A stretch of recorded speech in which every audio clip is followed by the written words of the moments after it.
Hello. Today I have a job, and it's a little bit odd. Um, Not the job itself, but just the reason I have to do it a certain way. It has to do with the way prices of material are right now. I'm been asked to build. It's kind of like a screw jack assembly, and one of the parts I have to make is the sleeve. Now, I originally was planning on using 3-inch OD by 2-inch ID drawn over mandrel tubing. This is just a short piece I had left over from a previous job. And I called the supplier and got a quote on 10 feet of it, and the price came back at about $2,200 Canadian, which seems really, really high. So then I got a price on just solid 3-inch. And I thought, if the price is cheaper and cheap enough compared to the drawn over mandrel tubing, there'll be some room there for me to drill them out. And so I got a quote on a 10-foot piece of cold rolled, and it came back at $700. So that's what I'm planning on doing. I can drill them out, and it's still quite a bit cheaper than buying the DOM tubing. So I'm actually shooting this little out of sequence here. I've already drilled all these out, but that's the finished job. That's what I'll be doing in this video. This type of work, drilling these out, would be, one would think it'd be best done in a lathe. The problem is, this is a 2-inch hole, and 2-inch twist drills come with number 5 Morse tapers. And I only have 2 machines that can handle number 5 Morse taper. One of them is my large lathe. Unfortunately, it's so worn out that the tailstock and the carriage both tilt forward. And when you put a drill in them, it doesn't run parallel to the spindle axis. It's okay if you're doing shorter holes, but if you start doing longer holes, the drill starts to rub pretty severely. And I've tried it in the past, and it doesn't work well. And these holes are about 7 1/4 inches deep, so they're fairly deep, and it won't work on this. The other machine that can handle it is my boring mill. I have actually got the bit mounted in it already, but I have a number 40 taper to 5 Morse taper adapter, and the boring mill is a pretty heavy machine. It had no trouble handling a 2-inch bit, so. I have a set of V blocks. They're sitting over here right now. That'll be mounted on the table, and then I'll clamp these parts down. The first thing I have to do, again, it's already been done, but the first thing in the video I have to do is face the ends and get them all the same length, and then drill them. I started drilling with a pilot and then a 2-inch, and the last one I did, I decided to try drilling it right from solid with a 2-inch, and it actually worked out okay. The machine handled it. I don't know if I'd want to work it that hard very often. I just fear breaking something on this machine and not being able to get a spare part. But yeah, it pushed a 2-inch bit through, and the web wasn't thinned either. So did pretty well. So this is the setup for facing the second end. You can see the stop block there, and that back face is machined. And it's well clamped, and this end is exposed. And this is the first one, so I'm gonna have to take out 1 or 2 passes and measure and correct, and then I'll get my readout set for the correct length, and they should all go pretty quick.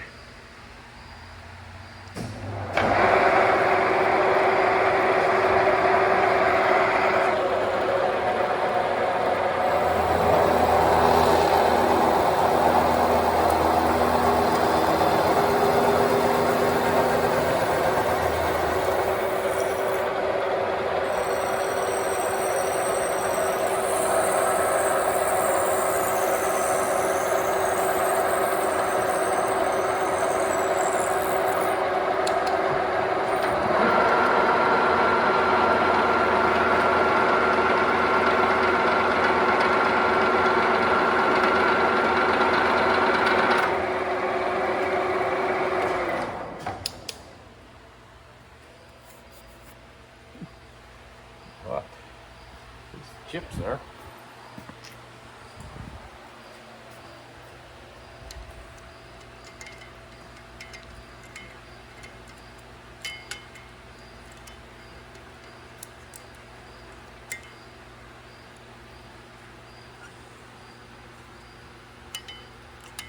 Oh, these are not easy to use with one hand.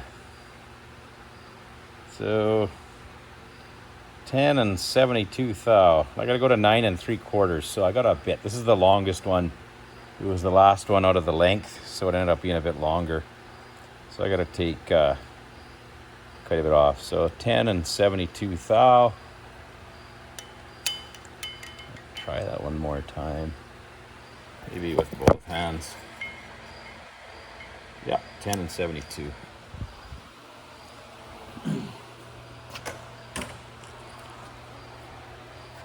So this was the readout. I had zeroed it for that cut. So now I can just type in the size. 072.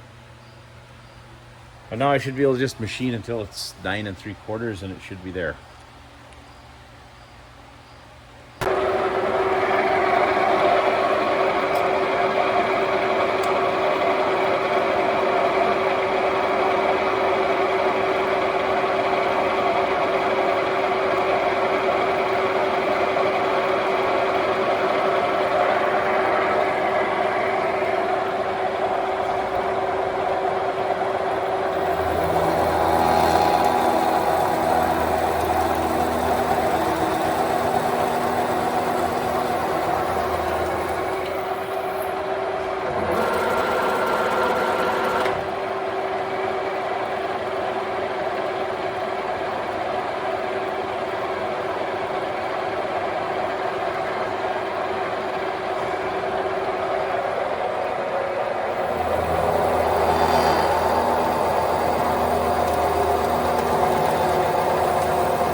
The finished end where there's a lot of heat comes off that pile of swarf. But that should be the worst one I have to do. That had the most material to come off. The rest of them are all up closer. We'll see how close we are. I only got it to within about 1.5 thou of size on the readout because the actual size isn't overly critical. It's more important that they all be the same length.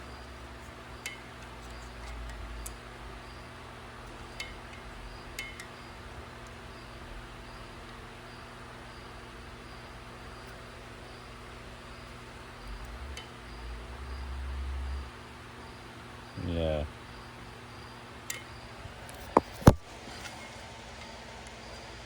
Oh, no. Well, there we go. 2 hands, so you can actually hold it properly. I'm at 9.751, so I'm within 1 thou. And it's a little warm. When it cools down, it'll probably end up being exactly 9 3/4, which again isn't critical, but it's just more critical that they all be the same length. But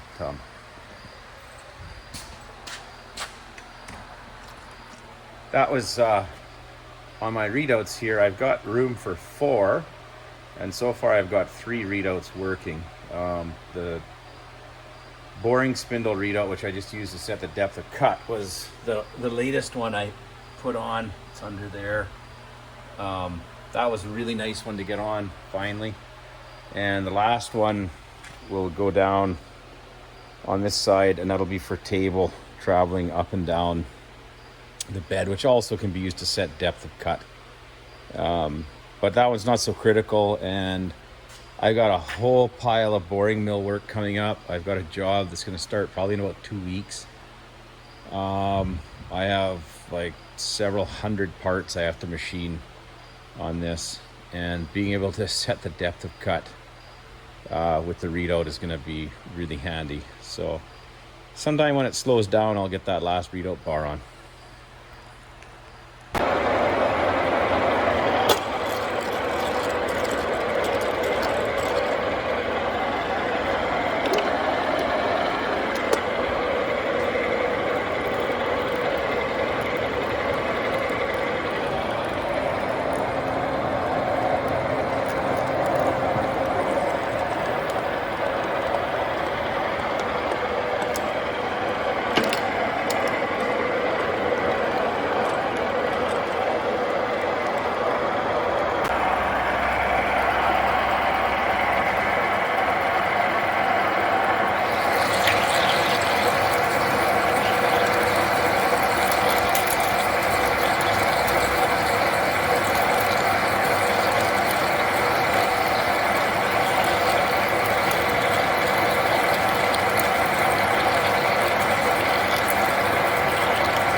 Done.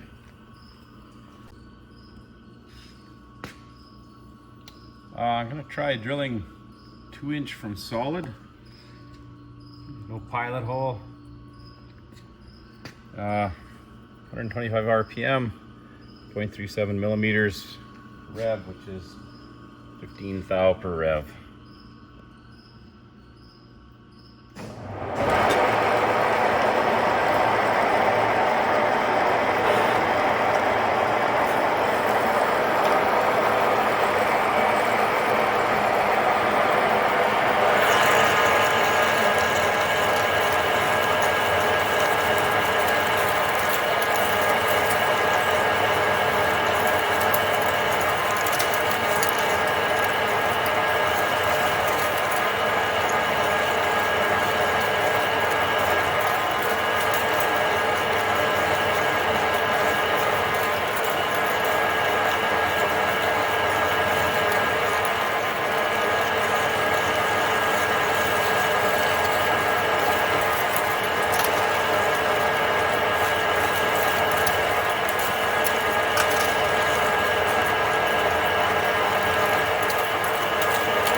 Well, it did it. Didn't seem to have too much trouble, but I don't know if I'd want to do that all the time. It's a hell of a lot of thrust, and I don't want to bugger up something in my 50-year-old machine, but I just wanted to see if it could do it, and did it pretty well.